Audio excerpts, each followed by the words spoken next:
Hey, it is 5 p.m. and we have a quorum present with member Alfonso Kolb Sr. is absent and the meeting is being recorded. Is there any comment on the closed session items? No? Being none, the board will now recess into closed session. Thank you.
see what time it is. Here we go. It is 6:04 p.m. and we have a quorum present. Member Alfonso Kolb Sr. is absent, and we are going to start with the Pledge of Allegiance by Ian Stuckey is going to lead us. Thank you, Ian.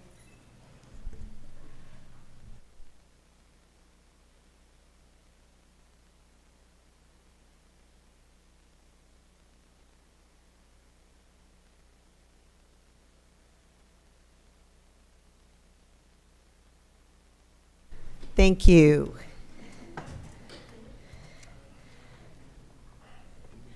Our report from closed session. In closed session, the board unanimously approved OAH 2024-070949 on a motion by member Beneman and seconded by member Caputo. Approval of the agenda, additions, deletions, and corrections. Do I have a motion?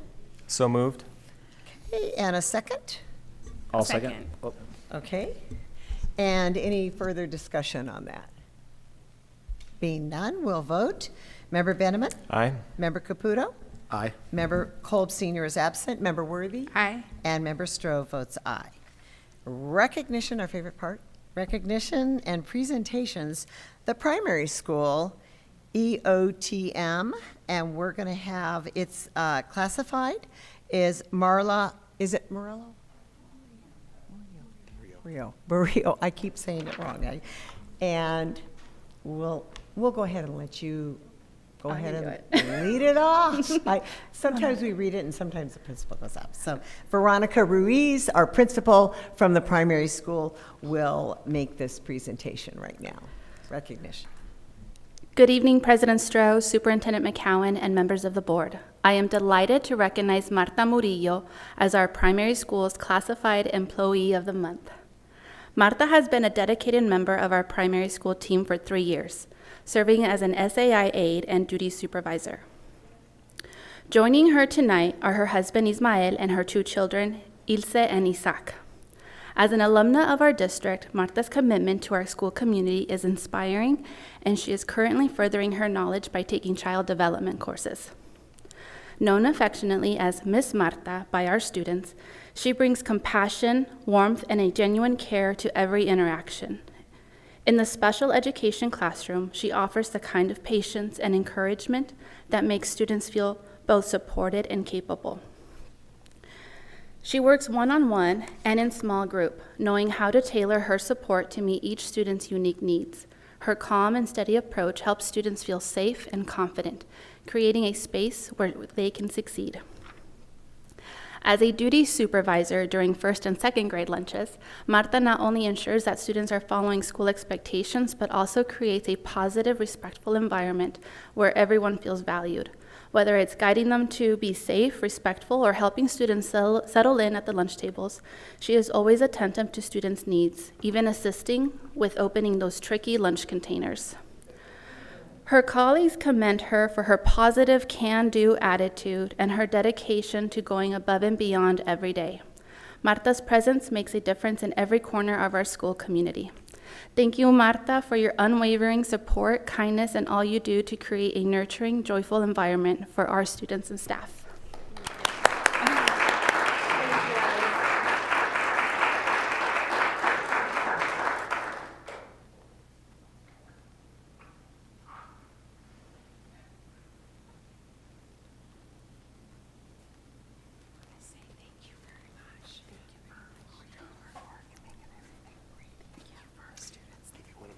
Too, on the back it says until last moment, last child. Thank you very much. I truly appreciate it.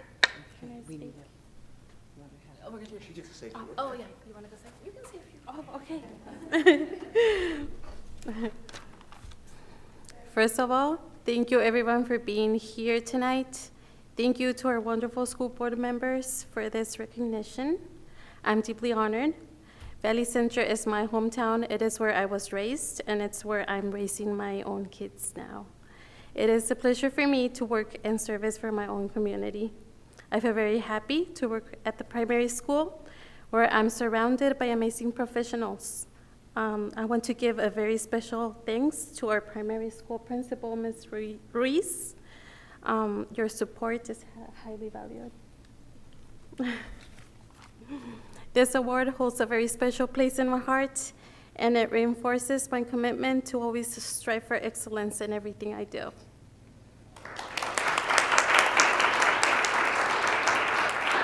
And I just want to say, Marta, thank you so much for making a huge difference at the primary school. They're blessed to have you there and working for those students. Thank you. That's what it's all about.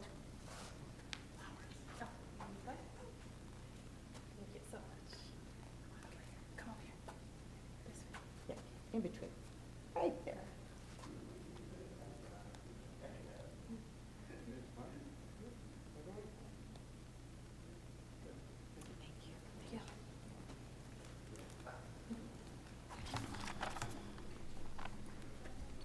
Okay. All right, so next I am thrilled to recognize Susan Berry as Primary School Certificated Employee of the Month for her outstanding dedication and unwavering commitment to our students. Susan has been a dedicated teacher in our district for an incredible 29 years, teaching both kindergarten and first grade. In addition to her classroom work, she has led the first grade team as a grade level and CIA lead, and has provided crucial support to first grade teachers both at primary and throughout the district. 3 years ago, Susan led the transformation of our kindergarten garden, even donating flowers to brighten up the space.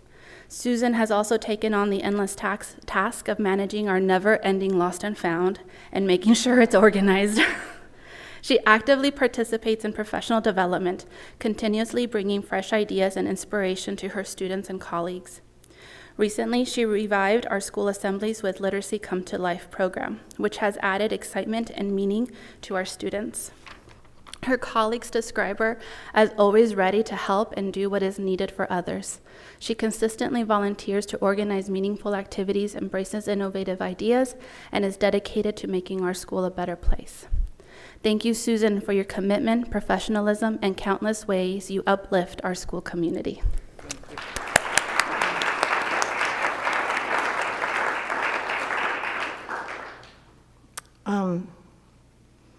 My family came to Valley Center in 1958, before even the dairy. And I used to walk down Mira de Valle when it was a dirt road. And Valley Center was 2 lanes, and I could cross and go in and get penny candy. So Valley Center is very, very dear to me. And I think anybody who knows, when I email you and say, I just need to meet with you briefly to discuss something, I look at Ron, Mark, Mesa, Stephanie, Jameson. I just feel very passionate that I've been very blessed to work here. And when I do the calendar with the kids, my daughter went to school with him, so it's kind of, when I do the calendar with my children, I say to them, when we're doing the days of the year, days in school, I say, time flies because we're having fun. And 29 years has flown by, and it still means the world to me. I feel so grateful to be a teacher and to teach my children to read and to be at my school and to have the people around me that I have. And I honestly didn't think this was going to impact me, because I told Kirsten I'm not inviting anyone. I told my husband, he was like, do you want me to come? I was like, no, honey, it's good. I'm just in and out. But I truly am blessed. And at back to school night, every time I go, 29 years now, I tell my parents, thank you for sharing your children with me. I'm the most blessed person in the world, and I honestly feel that. So thank you very much. And Jameson, I'm sorry if I drove you crazy at times. Okay, it's okay. It's okay. So again, thank you very much.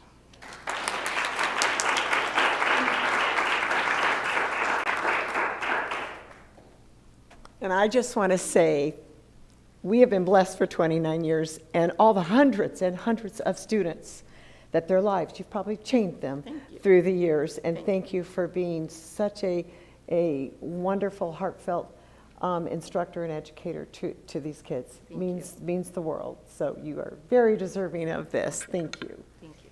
Hey, I want to give you a coin. Oh, thank you. Thanks, Ron. You're welcome. Great job. Thank you. Great job. And there's your beautiful box. Oh, sorry. You guys are both rubbing Yeah, my we're back. laughing, massaging.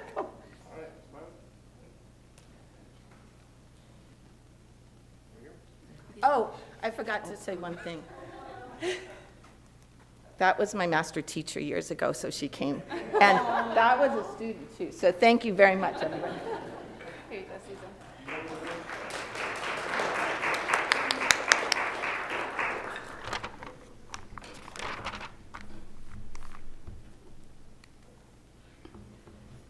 All right. Good evening, President Stroh, board members, Superintendent McCowan, primary school staff, administrators, and community members. Tonight, you'll hear a brief presentation on how Valley Center Primary School is making a beeline towards math fluency. Fluency in math builds gradually as students progress through each grade level. It starts with developing number sense in the early grades, which is then expanded and deepened as students grow.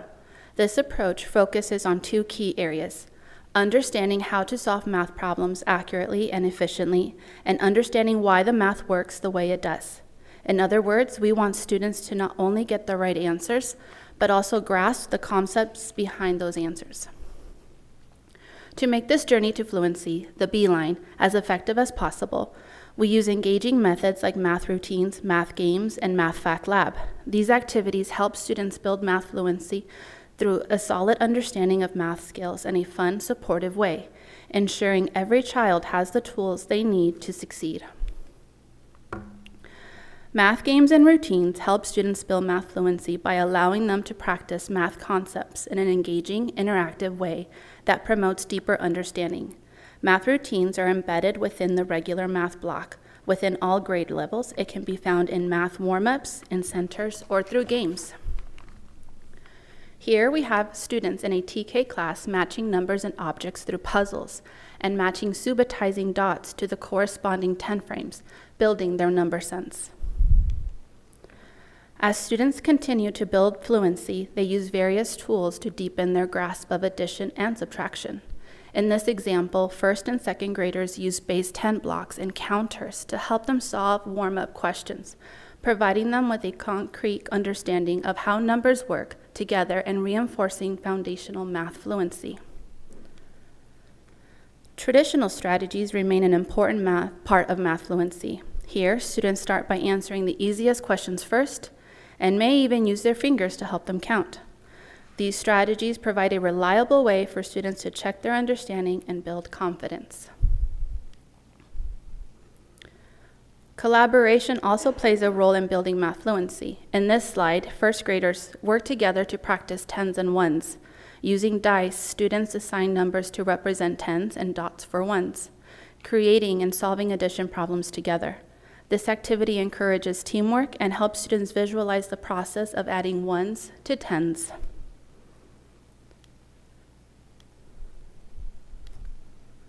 In the next video, you'll see Mrs. Berry, a first grade teacher, guiding her students through an addition activity. Using tools like number lines and dice, the students practice adding numbers by making predictions, counting, and discussing their answers with each other. This structured interactive approach helps students deepen their understanding of addition and builds essential skills for math fluency. She wants to play our math game, but ooh, wait, before you do it, anybody have a prediction what number we'll end up on? Okay. Whisper to a neighbor. What number? You think 10?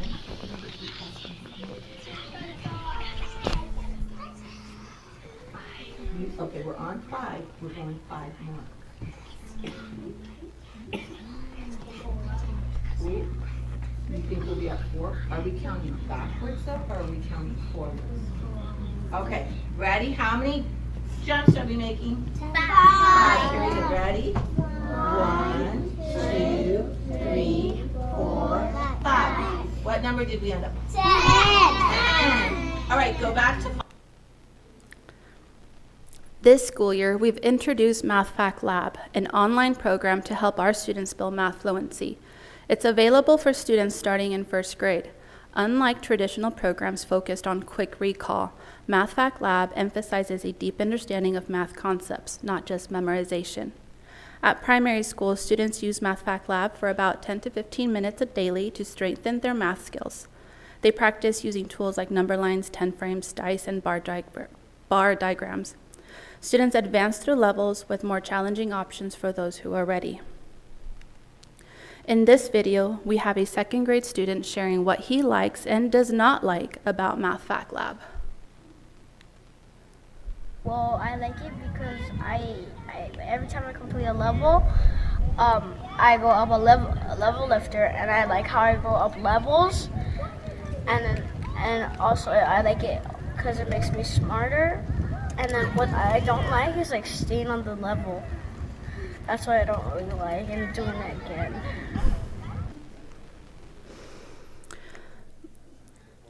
Math fluency isn't something that students develop only at school. Our district, in partnership with all elementary school families, has committed to hosting family math game nights. At these events, families receive all the supplies they need to play fun math games at home with their children. Our Math-TOSA, Tammy Stryler, leads the games, making it easy and enjoyable for everyone to learn and practice math together. In our journey towards math fluency, we're guiding students along the most effective path, the Beeline, by combining in-class learning with engaging activities like MathFact Lab, interactive routines, and games. Through these efforts, students not only build strong math skills, but also develop a deeper understanding and love for math. Together, we're creating a community that supports each child's growth, ensuring they're confident and fluent in math, ready to succeed in the classroom and beyond. Thank you. Thank you very much. Great. And I love the name. So cute, that name. Fun. Fun. Any questions or comments? Great. That's great. Great. Thank you. Yes. Okay, we will move to our consent. Wait, no, we're not. No, we're not. We are moving to, do we have any requests to address the board? Now we are.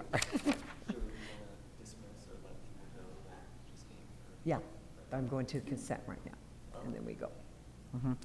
If you came just for this wonderful time of recognizing and the presentations, then we'll take a few minutes and you can say your congratulations and move on, or you can stay for the rest of our board meeting. But thank you and congratulations.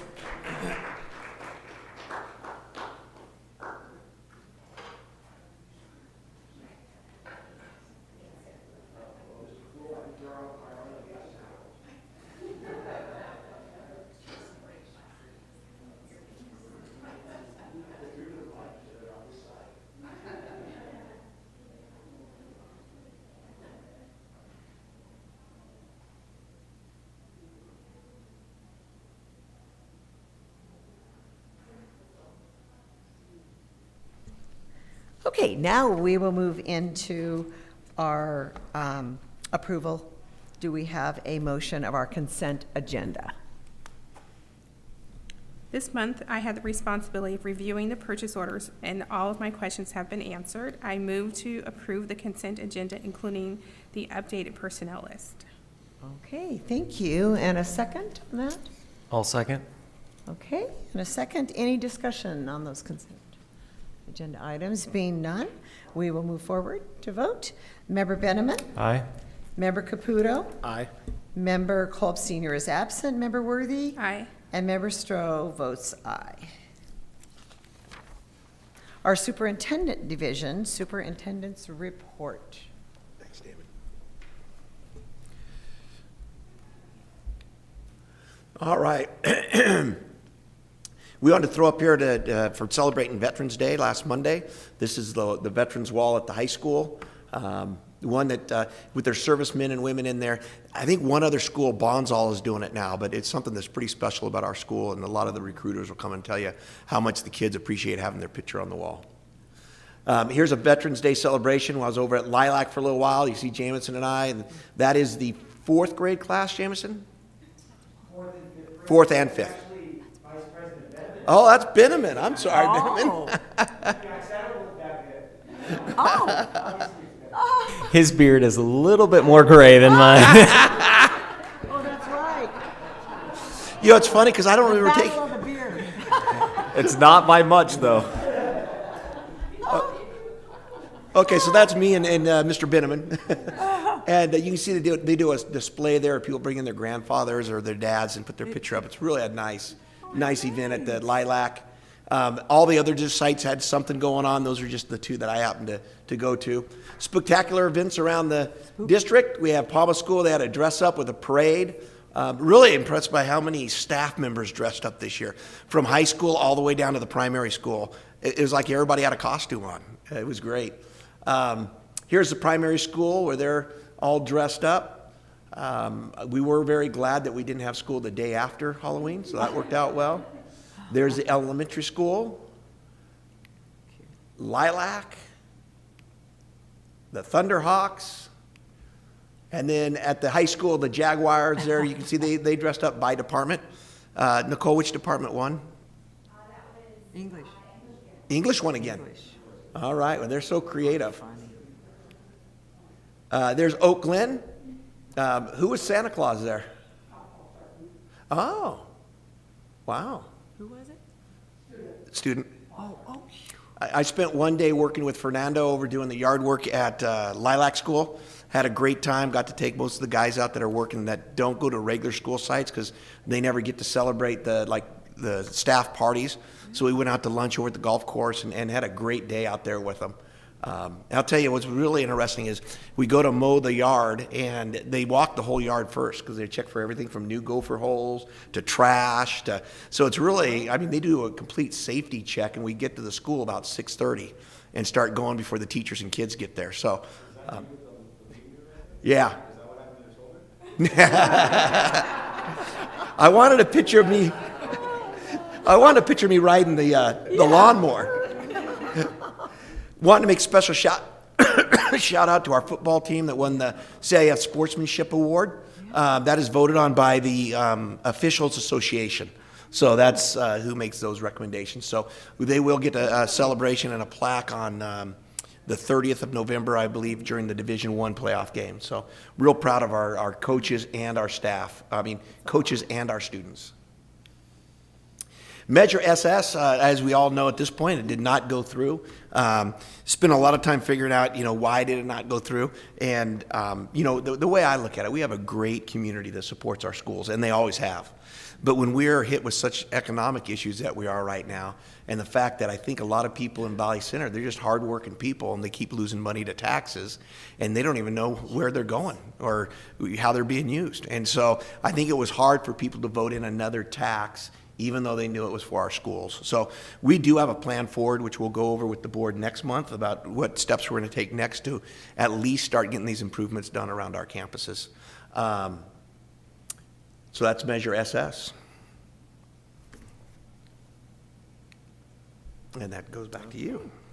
All right, so moving forward, the board will conduct a first reading on the following revised board policies and administrative regulations: new AR 0430, comprehensive local plan, SELPA; new BP 0430, comprehensive local plan, SELPA; and new AR 3231, impact aid.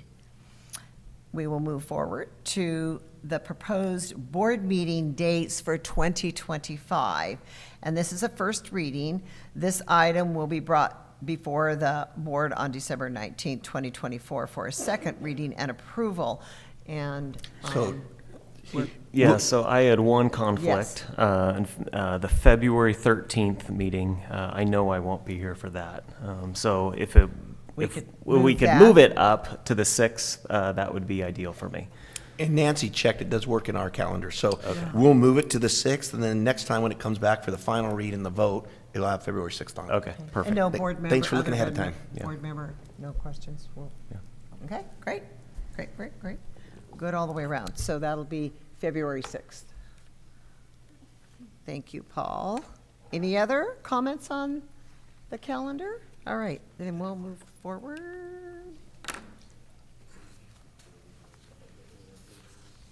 To the educational services. Parent guardian survey results, summary info, and tribal representative input on the Indian children living on Indian land. And this will be a presentation by Dr. Mesa Batar, Director of Special Projects. Thank you. Yeah.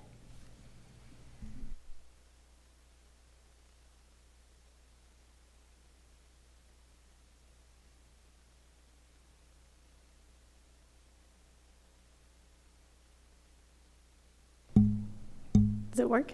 Okay, perfect. All right. Good evening, Madam President Stroh, members of the school board, Superintendent McCowan, and our valued community members and colleagues. As part of our yearly consultation and partnership, we conducted a parent survey to gather information from our Native American parents and guardians in regards to our programs.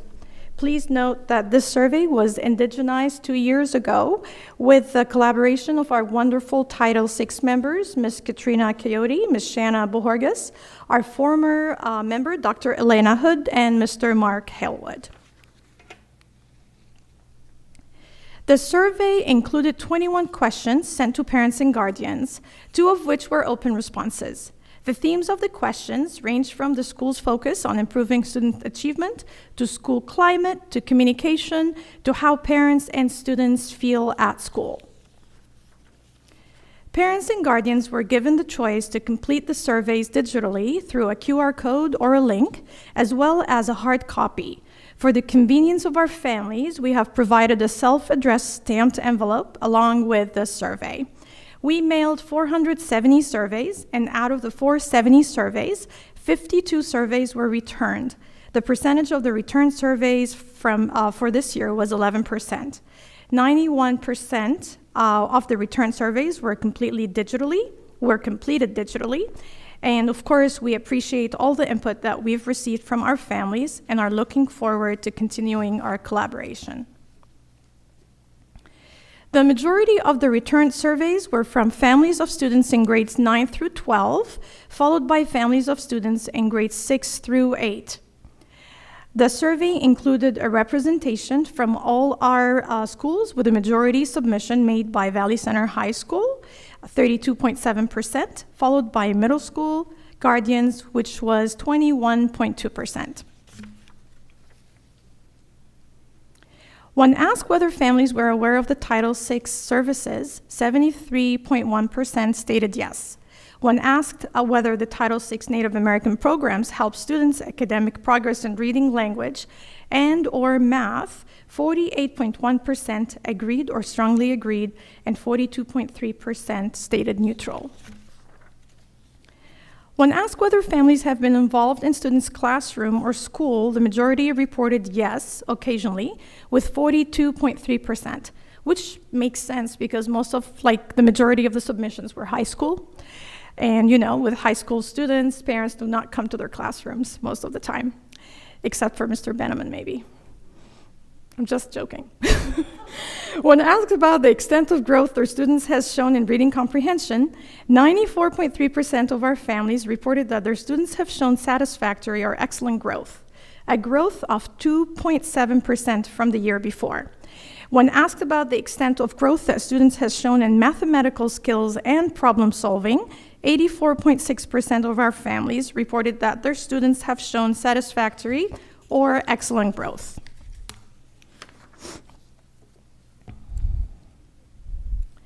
When asked whether guardians are given information regarding students' progress and or additional services that students may benefit from, 53.8% agreed and strongly agreed, a growth of 12.2% from the previous year. And I'm excited about this growth. And 25% were neutral.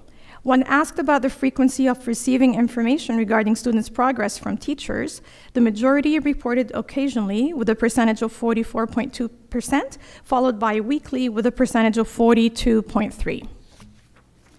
When asked about the main reason that keeps our families from attending Title VI meetings, the majority of the responses reported day and time of meeting, 42%. When asked whether the schools invite families' comments and or feedback, 84.6% reported yes or somewhat. And when asked whether the school is a welcoming place, 98.1% reported yes or somewhat. When asked whether their student's school has a system in place to voice questions or concerns, 90.2% reported yes or somewhat, compared to last year's 87.7%. So again, there's a growth of 2.5% from the previous year. When asked about the communication method that their students' school uses to deliver information to families, the majority reported emails, websites, 71.2%, followed by telephone, 65.4%. When guardians were asked to check all the preferred communication methods that our schools could use to deliver information to families, the majority of guardians reported email and website, 71.2%, followed by teacher communication, 61.5%. And then in question 16, we chose to have this question as open response question to allow suggestions for additional ideas for communication that have not been included in the previous question. Responses were put into categories. When asked about their preferred communication method that schools could use to deliver information to families, the majority of the guardians reported email, 52.3%, followed by text, 19%.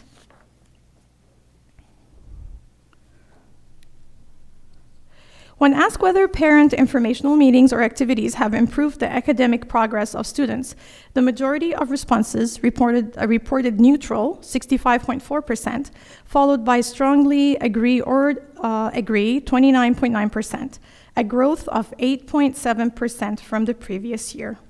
When asked whether guardians have been given suggestions to use at home to support their students with schoolwork, the majority of guardians reported yes, with 53.8%, compared to last year's 43.3%, again, noting a 10.5% growth here.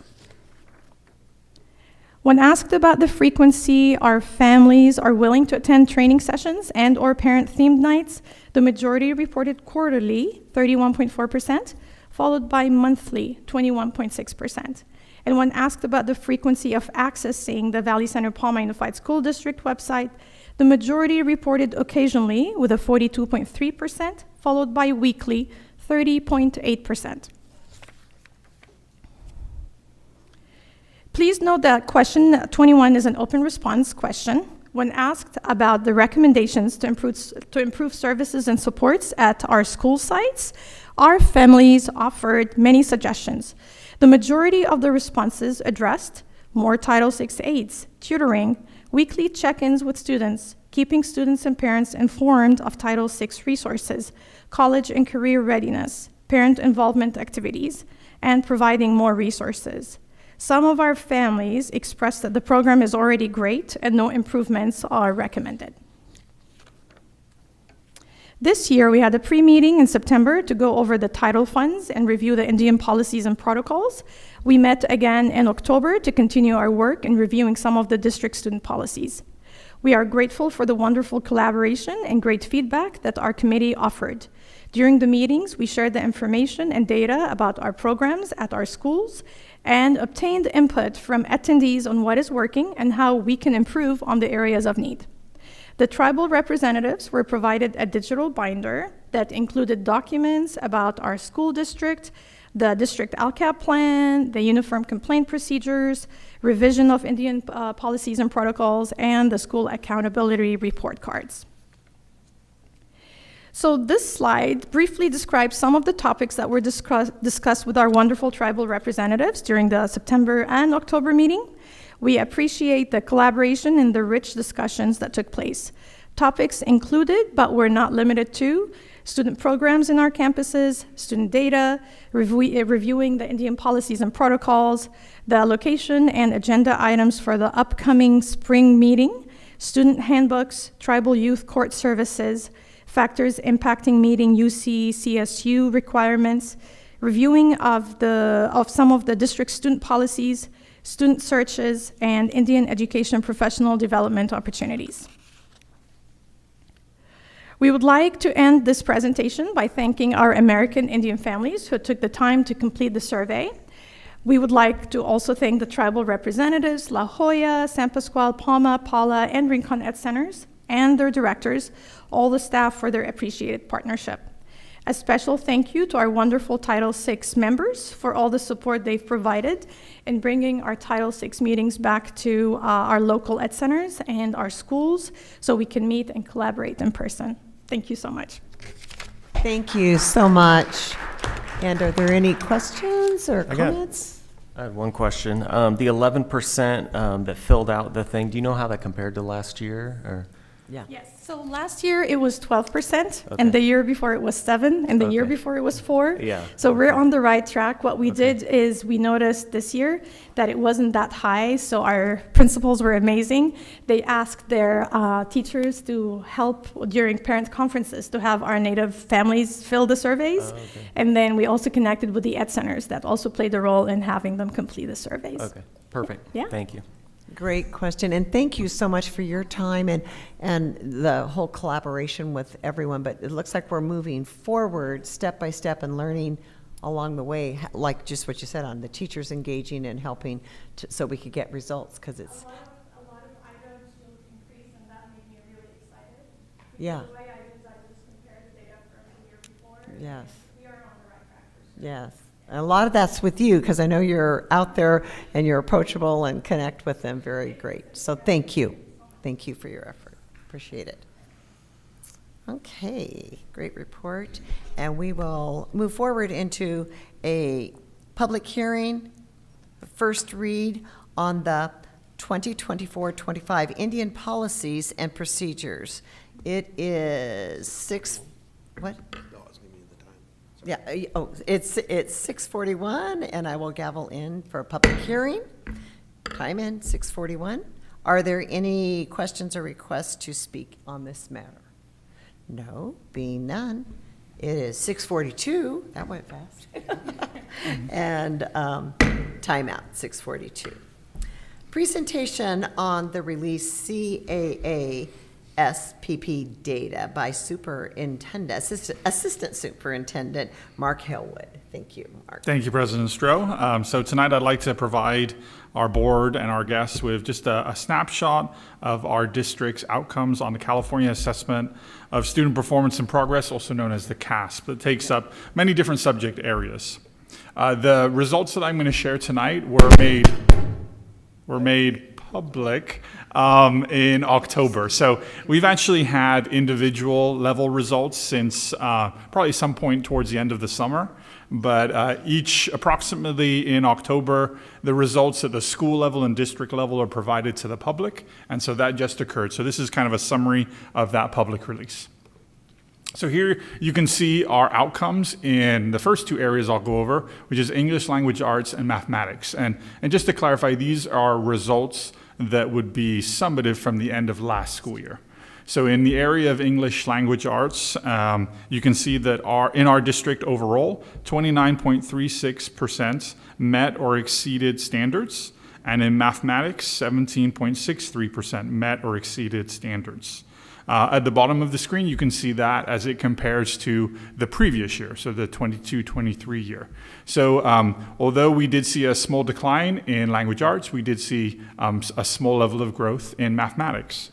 The part that we look at very carefully, it's a little hard to see on the screen, but is the percentage that are nearly meeting standards. That is our target area, where we want to see growth for all students, but that's representative of growth that we would like to see moving forward each year. Here are some, just again, kind of some just quick things of our results in language arts and math that do show areas that were an increase in meeting and exceeding standards. So school sites, Valley Center Elementary and Pauma saw increases in English language arts, and that would be across all assessed grade levels. And in mathematics, our elementary, Lilac, and VC Prep saw some increase. Grade levels are listed here. That also showed increases in those two subject areas. And then we always look very carefully, both district-wide and at the school site level, at our student groups that are demonstrating growth. So here, the abbreviations, I'll just go over them. Student groups in language arts that saw growth were socioeconomically disadvantaged students, that's SED or low-income students, Asian, and then TOM is 2 or more races, which is actually a growing group that's reporting in our district. So that's one we're also watching very carefully. And then in mathematics, same thing, students, socioeconomically disadvantaged students. SWD is students with disabilities. Asian students, Hispanic, and again, 2 or more races. So those were student groups that we did see an increase in meeting exceeding standards. The part at the bottom, these are student groups who, although may have seen an increase, as I noted above, these are groups that are lower than our district overall results when it comes to meeting exceeding. So again, definitely a focus area for us, students with disabilities, socioeconomically disadvantaged, English learners, homeless students, American Indian students, and Hispanic students. And again, some of those groups, as I mentioned, did see growth from the previous year, which is really what we want to see.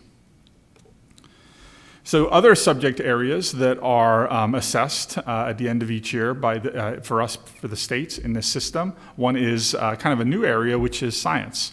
So we have been doing this assessment now for a few years, but it's starting to become something that is kind of becoming a norm and something that we're looking at very carefully. So here you can see our results district-wide for the CAST, the California Science Test, 17.3% meeting or exceeding standards. And then again, the big group that it's a little hard to see on a slide, but it's 61.98 nearly meeting standards. So that's more than half of our students who are nearly there. So, with new curriculums that we brought in and some new work we're doing, that should be some considerable growth that we see moving forward. And then for one area that's also part of the CASP is the English Language Proficiency Assessment, which would be an assessment for English learners in our district in listening, speaking, reading, and writing. So this one I would just say the proficiency level isn't necessarily our target area. We do have 14.17% students who are proficient, but this really is something where we're looking at growth. So as you can imagine, there could be an English learner in our district who's not proficient, but we want to see growth from that student. Not necessarily we're not expecting them to go from level 1 to a proficient level, but we want to see them go from level 1 to level 2. So again, the results as publicly presented are just something to keep that in mind, that it is a growth measure. And one of the ways we'll see that growth is not only in reclassification rates that Dr. Batar will be presenting at some point in the future, but also upon the release of the California Schools dashboard data that does show measurements of growth. So how are we using this information and how are we responding to our performance? So it's a continual process. So one of the things that we've been looking at very carefully is student participation. So we want our outcomes to be a true measure of our overall district performance. So really working to make sure that all students are participating in state assessments and that parents are understanding the purpose of them, both in how they're used by our teachers, by our administrators, but also how they can benefit with that information in the home environment. So each parent does receive or have access to essentially a report that shows their students' information and how they performed. And you can imagine it also gives areas to work on and some resources. Also implementing interim assessments in our district. This is something that we started previously, but we've really focused in on this year, where we have heard, and many districts have been using this process and have seen considerable growth when it comes to summative or end-of-year assessments. So we have interim assessments taking place throughout our district right now in pretty much all grade levels. And then our teachers are working with that data to inform how they're instructing students moving forward. And the great part about this is that's data they have that matches up with how students are going to be assessed on these state assessments at the end of the year. So essentially they're getting that, can address it, working with their PLC teams, putting interventions in place and providing support for students. And then our ongoing focus on mathematics in our district, both of our presentation you've heard tonight and previously. And then I kind of have a little bit of a kind of an alignment at the bottom. So with our movement to the iReady curriculum, you can see this is a very small picture of a diagnostic from that curriculum, but you can even see how it starts to compare with the CASP system, right? We're seeing basically more tools that we can provide our teachers and administrators on how to continue that mathematic focus and growth in our district. And I'd be happy to answer any questions you might have. So just to clarify, these, the tests were taken at the end of last year? Correct. Okay, so we're hoping that over the next couple years with the new math curriculum that we'll see that get better. And when we, I think that's where I really appreciate the support of the board. As we moved into iReady is a curriculum and a content where districts have seen growth. And that shift into that curriculum, we do, we're getting great feedback from teachers, and we are seeing some positive gains in the classroom. So we're really excited to see how that'll translate into the assessments of this year, but we do expect growth moving forward. Well, that is great news, because I know that was one of our goals, is bringing those math scores up and all of it up. Any other questions on that? Thank you for your time and effort, and hopefully we'll keep moving forward. So the next one is a presentation by Assistant Superintendent Mark Halewood on the learning plan, expanded learning plan updates of ELOP. It's a bit of a Mark Halewood heavy evening. So Yeah. I do have a couple of presentations, so I'll keep moving. So I'd like to provide you tonight with some updates regarding our expanded learning programs in our district. So what is expanded learning? These are after-school programs that we facilitate as a school district in partnership with, in our case, mostly the Boys and Girls Club. So these are programs that are targeting TK through 6 students, and they do come with financial support that we receive through grants or allotments, one being the After-School Education and Safety Program, or also called ACES, and another being the Expanded Learning Opportunities Program, which is ELOP.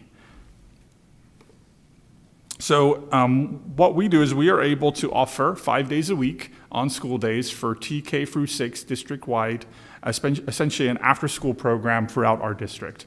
So we have programs offered at our primary school, Lilac, and then at our Bronner branch. And then for TK8, funded through the ACES program, we have a program at the Pauma school. So the Bronner branch actually serves the elementary school and then also middle school 6th grade students. And that's just students who are supported through the ELOP funding.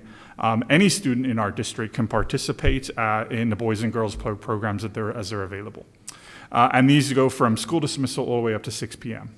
And so here you can see some pictures from those programs. One of the things that we work really closely with the Boys and Girls Club on is making sure that this after-school program connects directly to what is taking place in our classroom and aligns with the district programs that are being put in place by our teachers and our school sites. And the thing I always love to see is if you go in, sometimes on special days, you'll see all of our students wearing their blue Boys and Girls Club t-shirts. And so there's a great picture of one of those days. But they were all very excited when I see them and they're all wearing their shirts. Usually means something fun, I think, is happening that day. So in addition to after-school programs, our expanded learning also connects with programs on non-school days. So we understand that parents do have and do need support necessarily on days where school is not in, so we do have camps that are offered. These usually take place during school vacations and when school is not in session. And then we also align these programs with our summer school programs. So the Boys and Girls Club do different events. These are usually more hands-on, more thematic, and then they do have the Summer at the Club, which this is the flyer from last year, where they do provide, again, services for students during the summer. So again, in that alignment with our district, we work very closely with the Boys and Girls Club to make sure those programs are active and engaging. Programs are providing classroom and homework support, and with a focus on reading time and math work. And then we have enrichment activities. Student has gone for a whole school day, so the Boys and Girls Club definitely wants to make sure there's hands-on opportunities in art, physical activities, mechanical skills. There's a picture here of a group of students working with, I think it's called Lego Mindstorms, where they're kind of building some robotic programs, but a lot of things to stimulate critical thinking. And then the Boys and Girls Clubs also provides themed activities, which are monthly themes where they're either activities or special events, things that are going on, that month, like Veterans Day or things like that, where they do celebrations and some recognition for those events. So part of the presentation I'd like to give is we do to collect feedback from our families that we serve. So in a very kind of overview of that feedback, here are some of the things that we received when we engaged our parent advisory committees about our expanded learning programs. So we received a lot of positive feedback about our current programs and the support provided to students. We received some information where there was interest in expanding these programs to include more academic tutoring, sports, and other interest areas like career technical education. And then an overwhelming appreciation of the partnership with the Boys and Girls Club and the work done by their staff. And it's really interesting if you visit some of our Boys and Girls Club sites, you'll see some familiar faces where a lot of students who work, a lot of the Boys and Girls Club staff are actually graduates from our district, which is a wonderful thing to see.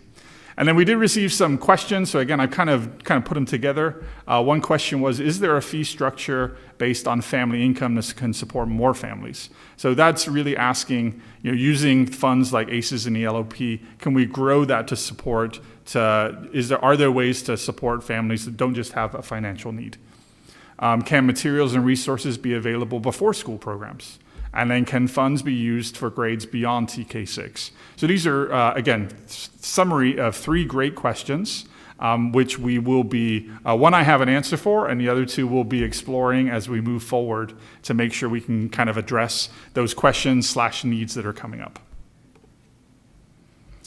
So some of the updates and revisions that we're making to our program plan based on some of the feedback that I received and some of the questions. And also just requirements. So we're adding additional timelines for enrollments. So essentially how year to year students can participate in our expanded programs. And then we're adding some alignment to the California quality standards for out-of-school programs. This is basically an assessment tool that is used by the state and county, where it's just a way to analyze how we're doing.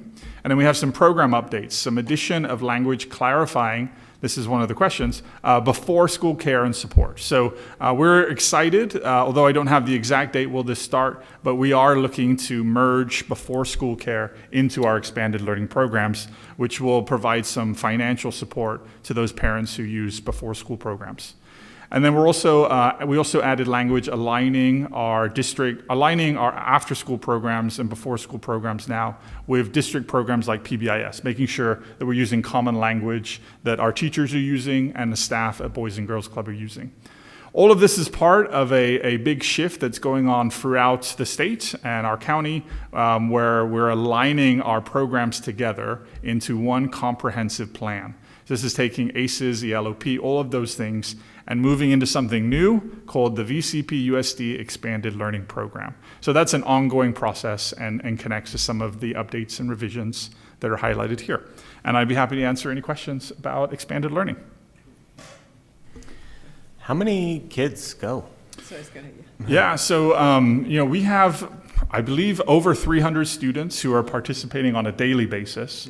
And then we would have, I don't know the exact number off the top of my head, but we also have another significant group that kind of, especially with the Boys and Girls Club programs outside of Pauma School, who may partake in certain days of the week or camps or summer school. But we do have a large number of students supported by the ELOP program. That's probably over 300.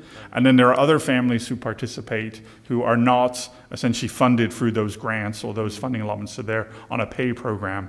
And again, I don't know the number, but it's a pretty good sized program. Okay, cool. The only thing I would add to that is, and Mark kind of alluded to it, but the relationship we have with the Boys and Girls Club. Because without that relationship, we wouldn't be able to offer half of this stuff. And Mark's done a really great job working with their director and kind of bringing them along to be part of our district and support each other. So good job, Mark. So so I understand, so there's Boys and Girls Club, and then there's after-school programs at different sites, and you're looking to kind of put them under the same umbrella? Exactly, yeah. So like a great example, I believe at La Lilac School, we have some after-school tutoring done by our teachers. So essentially teachers are working outside of their contract day, providing some tutoring for students. This kind of merger of everything brings everything together under one comprehensive VCPUSD expanded learning. And so it'll provide more resources, essentially allow for growth, and then our hope, and it was one of the questions that was asked, is that we may be able to even move some resources to support beyond TK6. So possibly more resources for middle school and even possibly for high school students. And how do students and families find out about these resources? So they receive notification from my office directly during the summer, and that's for enrollment and for getting a lot of families kind of continue on their own. So essentially 1 year they go to the next, but also our site principals also provide information, and then I think even some of that kind of connects to teachers. And then because it's Valley Center, there's a lot of word of mouth. There's a lot of, hey, I go, and kind of passing information back and forth. Thanks. Well, and I know for years, I mean, when my boys were in school, there was a Boys and Girls Club program, but it wasn't like this. And how exciting for just enriching their education and then bringing the fun into it, but making it collaborating together. Definitely. That's exciting. And if they do it before school, so nothing before school now. So right now we do have before school programs, but they're not, and this is part of that comprehensive merger. They're pay programs, and so essentially they're not part of this program yet. But by kind of expanding and merging everything together, we're able to use some of those ELOP funds in order to support those families who are participating and continue to kind of bring it back all together for comprehensive support. Oh, great. Thanks for that great report. Don't go anywhere Yeah, again. Okay, this is the adoption of the high school Spanish curriculum, grades 9 through 12, Spanish 1 through 3, and Assistant Superintendent Mark Halewood will explain. Yes, and so at our October meeting, we introduced our proposed high school Spanish curriculum, Mesa Mima, and so we're bringing that back to you for some more information and for your approval tonight. So I'm going to take a break from talking, and I'm going to ask, we have Mr. Jason Poole, who is joining us from Valley Center High School. Thank you, Mr. Poole. And he's going to provide some additional information about the work he's done piloting the curriculum and some of the experiences that both he and his students have had. Thank you very much for having me on behalf of the language department. Apart from our textbook being about 28 years old, which leads a lot of problems with vocabulary and context and real world situations, this program, it does an incredible job of, I don't want to use the word sneak up on, but sneaks up on what is important grammar by giving them real world situations on a variety of topics. I piloted one of these units last year, and a technology unit, so that I didn't have to teach kids about collect calls or a fax machine, which is where we are in our book. But it starts with like an infographic. You put an infographic either on a pair or a group of 3, and what's great about those is those are mostly pictures and numbers and maybe a few words. So they go through those and they find the cognates, and then there's some simple yes or no questions. From the infographic, for example, how many kids around the world using Instagram? How many kids are using Snapchat or whatever they are? And it's easy to identify those. So they start right off the bat with, wow, I understood that, and I can answer these questions. And then it goes right into like a YouTube video about a commercial. Sometimes it's a commercial. The one I showed was a commercial about how kids, can you live with your cell phone? Can you live without your cell phone? And what's nice about those is, one, it's the same question every time, and it's the same answer, yes or no, because, and kids can identify other words they don't know based on the context. They've already seen the infographic, they have the cognates, and so now they're seeing other words they don't know in context. And it starts with them just finding out, interpreting information, and then kind of answering those questions based on things they've seen, and no structural grammar is incorporated so far. But then once they have that information, they're asked to express their opinion. Could you live without your cell phone? And they're answering in simple sentences, talking with each other, and making sure that vocabulary makes sense. And then it'll go on to a unit where there's, in that one, for example, the technology, it was, I think it's in Cuba, Puerto Rico. It's one of the most expensive internet accesses. It's expensive for them to access the internet, which right off the bat tells the kids, holy cow, that's a very different, spot that I'm in. The internet is free as far as they know. But then that goes into that, and then there's a video on that and a commercial on that where they're interviewing people. And what's really nice about the commercials they have and the interviews they have is, well, commercials are very simple vocabulary to start, and it's repeated throughout the thing. Buy this, sell this, have this. So this program with those visuals and up-to-date real-world situations of what they're using, the kids that I did that day were fascinated, were really engaged in that. It wasn't, a cartoon drawing in a book that had a kid with a cell phone that looked like a brick. So they're able to not only tell how they're using technology in that unit, but how other kids around the world are using it. And then there was another video, same thing, technology. It was about what kids in, I think it was Puerto Rico or another Spanish-speaking country, what do the kids there use their cell phone for? And it has the infographic on that, and downloading videos or watching this or uploading videos. So in our opinion, that the way that they'll bring in a real-world situation on a variety of topics is essential. It gets those kids engaged in what's happening now in technology here and in how technology is working in other Spanish-speaking countries. So we're really excited about this, a little scared because it's different from what we've been doing for a while, but what I saw in my room that day was, I don't want to say 100% engagement, but they were really fascinated about that, to finally kind of see, hey, this is from this year or last year, and that's what they're doing in Puerto Rico. And you can see the video, kids walking on the street that look like them. They talk a little differently in a different language, obviously, but they were really engaged to incorporate what they knew about technology and how it affects, or how other people in other parts of the world use it. And it was just an incredible thing. And there's 3 or 4, 5 maybe videos, commercials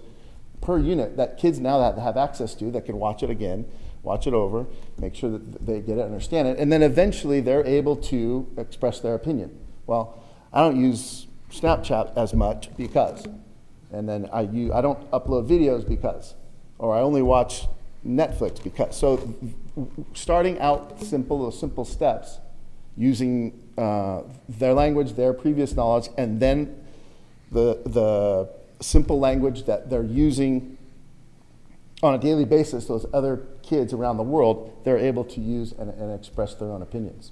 Awesome. Thank you, Mr. Poole. And, Yes. and I know Mr. Poole's happy to answer any questions that anybody might have. I got a couple questions. It sounds great. So it's not only like updating grammar and stuff, but also sounds like there's a little different methodology behind it that's engaging them, getting them to be able to express in a different language how they're thinking, what they're feeling, and stuff like that. Correct. And instead of, because what we do now is really push grammar hard. Can you conjugate these verbs in the present tense to then use it in sentences or conversations later on? But what this does is gets them to see the simple vocabulary in context with other kids in a video live situation, so that they can see that it relates to their life. Cool. Is there any kind of physical paper component, or is the whole thing online? No, all those infographics are. We hand those out. Those are there. Then there's some supplements that we can use that gives them some more practice on it. But most of it is those little infographics, which then have a few questions, places to write. And then there's, at the end, they're able to present, and that's 95% presentational. Well, I'll ask you a question, up here, and how can you live without your cell phone? Okay. And simply answer in Spanish. Okay, so assuming we approve this, all of those extra things are included in the price of this, right? There's Yeah, no so- additional things we have to buy. So no, there will be no additional things we have to buy, and Mesa Mima actually, and I think you mentioned this, actually keeps the cost incredibly low by essentially we would print materials. So they provide us with digital access to everything for one cost, and then it's essentially a lifetime subscription, so to speak. It's a one fee for implementation, and then any updates that they make moving forward, they provide us. Their only request is that we consider them when we want to implement those new things, bringing in additional professional development or professional learning. But it's a very reasonably priced curriculum compared to really any curriculum I've seen, and it is expansive. So it has links and materials that are online. It has presentations that are provided, and then it has printable, like what I would call blackline masters, like old kind of printable things that teachers would print and then provide to students. Cool. Were there any downsides that you saw to it, things that you didn't like? Well, I guess from my old school way of thinking or how I've always done things, it was very odd to see, and we watched them at a Spanish 1 class. I asked her about, well, did you go over the verb chart? Did they know how to conjugate the yo to in the present tense? And she's like, we don't do that. Based on the context and how often they see those verbs in the present, in the yo form, and the to form, she says they get it.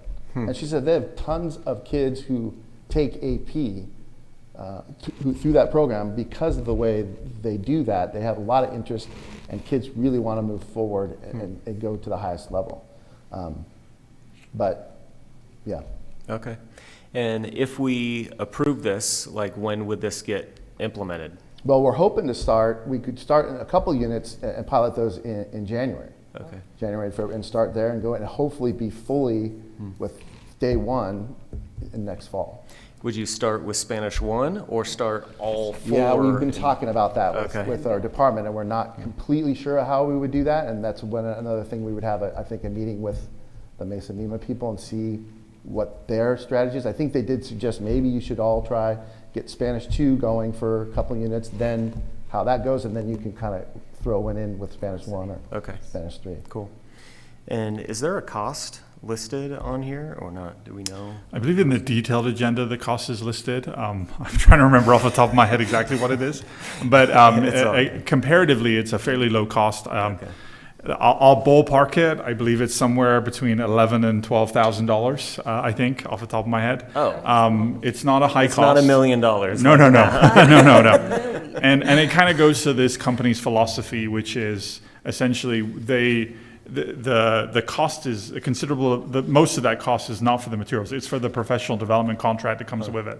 It's almost kind of like they're giving you the curriculum for very small amounts and saying, but in order to put this curriculum into place appropriately, based on what some of the things Mr. Poole said, we want to come alongside you and provide this professional learning and professional development. So that's actually a part of it, and that provides us with, it's actually on the screen here, but essentially, 50 hours of professional learning, and then once we use those 50 hours, then they feel that that's enough to do a curriculum implementation. Then they offer us very reasonable costs if we needed to add to that and things like that.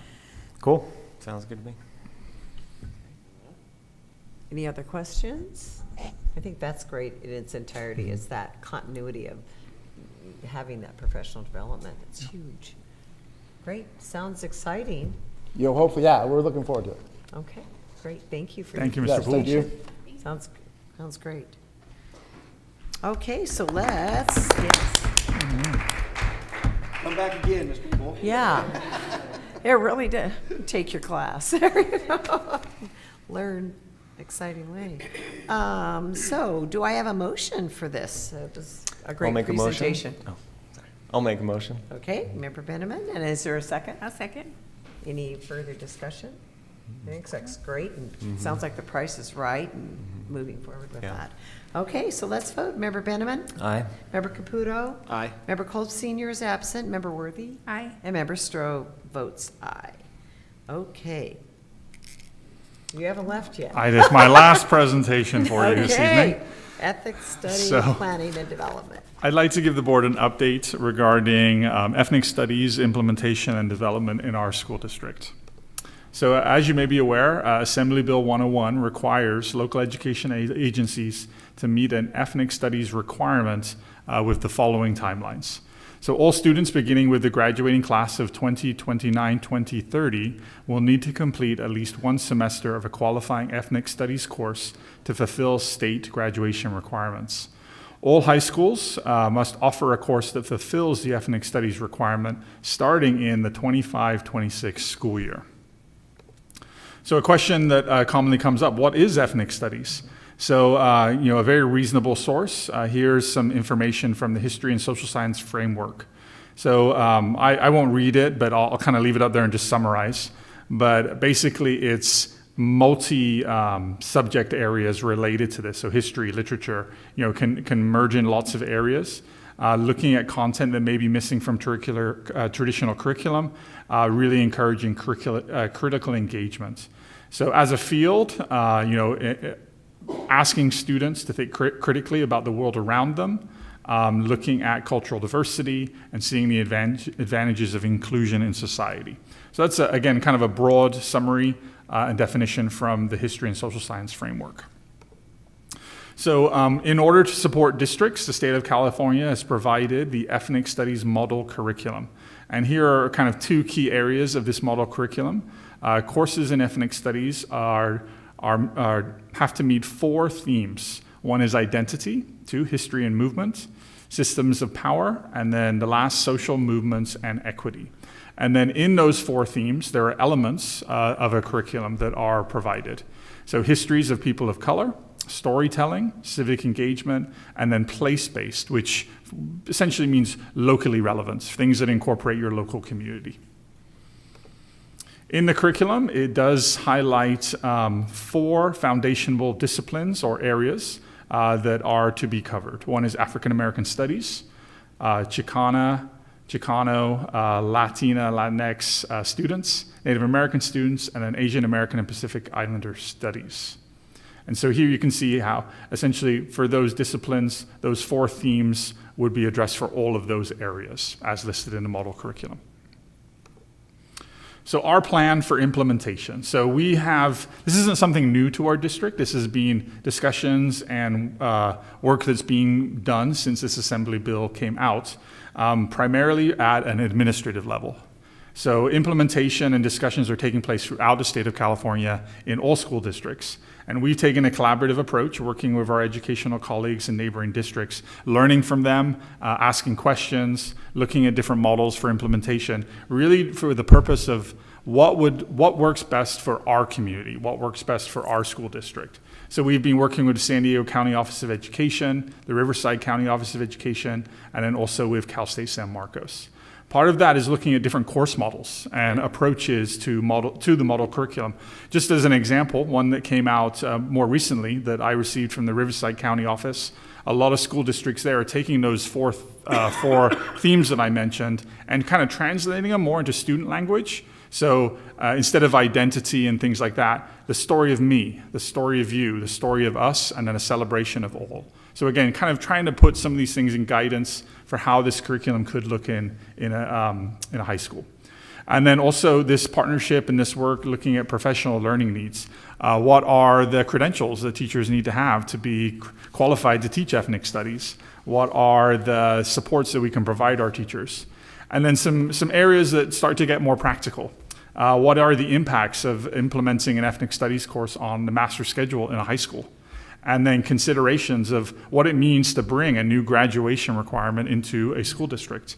Just in that one, definitely a big part for us, and I know some neighboring districts is, our students don't want new graduation requirements in a course level. We have many students who are essentially taking an abundance of courses and don't necessarily want us to add a new course in as a requirement. So are there course models that can be done where those requirements are merged into another course and things like that? So again, some areas that we are continuing to look at. So our plan for implementation, just to give kind of an overview. So moving into this December, we would be working internally with our staff and with our administrators, looking at what course model will we choose to implement. And then as we move into January through April, engaging our local community, doing outreach, looking at course and unit outline development, and then really looking at continued professional learning. And that professional learning, just I put it in a little quote there, but really it's continuing. It's not just during that time, it would be ongoing. And then approximately May, June of this school year, so we would be bringing a course outline and materials to the board for review and approval. And then August through June 2025, this is where our course offering does need to be in place for the fall of 2025. During that time, we would be having an offering, but also continuing to look at it, possibly making adjustments, updating it. Again, kind of not just saying this is what it is, but having an implementation and continuing that work. And then August 2026 is when the state graduation requirement goes into place. And it's not for the graduates of 2026, it would be for the graduates of 2030. But that's in that 4-year period, so starting in 2026, those are the cohort of students who must have that course requirement in order to meet state graduation requirements. So again, this is just an overview of our implementation, and definitely lots of more information can be provided, but just a quick update as to where we are as a school district. And I'd be happy to answer any questions. So where are we? No, but how is that? Excuse me? Well, I said, where are we human resources? I didn't say, Oh, where are we? oh no, I meant where are we with this? That was kind of a joke. But what I was wondering is, so how is this? It's gonna. I have the timeline down, but so we have options with what curriculum within that, or. Absolutely. So Okay. there is no one model. There is no, this is what you do. Right. There's guidance, and there are areas that are part of the model curriculum that we do have to meet. Right. But we do get to choose how we meet them. So, we've been learning, like I said, from other districts, what are some options they're looking at. For example, some districts are choosing a single course model. Mm-hmm. Some are choosing to incorporate it into social science courses. Yeah, that's some what I are some are choosing to look at English courses. So that's really the conversation we're going to be having in December, and really looking at what those options are and what fits best for our community. Yeah, that's what it seems like a bit. Where's it going to be presented through? Which, okay, a lot of work ahead. Mm-hmm. Yeah. If you did a single course, then all students would be required to take that single course. Correct. Okay, well, thank you for all your You're welcome. load of information tonight. It was Mark Halewood's show here. I know. Woo, good job. Thank you very much. You are wonderful in your presentation. And now we're into our human resource, our VCPEA side letter agreement for employee retirement early notification incentive. Do I have a motion for that? So moved. And a second? I'll second. Okay, great. Any discussion? Being none, let's vote. Member Benjamin? Member Caputo? Aye. Member Kolb Senior is absent. Member Worthy? Aye. And Member Stroh votes aye. CSEA side letter agreement for employee retirement early notification incentive. Do I have a motion? So moved. Okay, and a second? I'll second.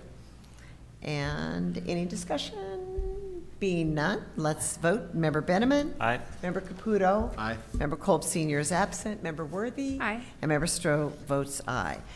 Advanced planning, our annual organizational meeting date is set for, it's different, Thursday, December 19th, 2024. Adjournment, adjourning the meeting. Do I have a motion? So moved. And second? I'll second. Okay. And any discussion? Nope. Being none, Member Benjamin? Aye. Member Caputo? Aye. Member Kolb Senior? Member is absent. Member Worthy? Aye. And Member Stroh votes aye. Thank you all for coming, and our meeting is adjourned at 7:23. Thank you. Can I say one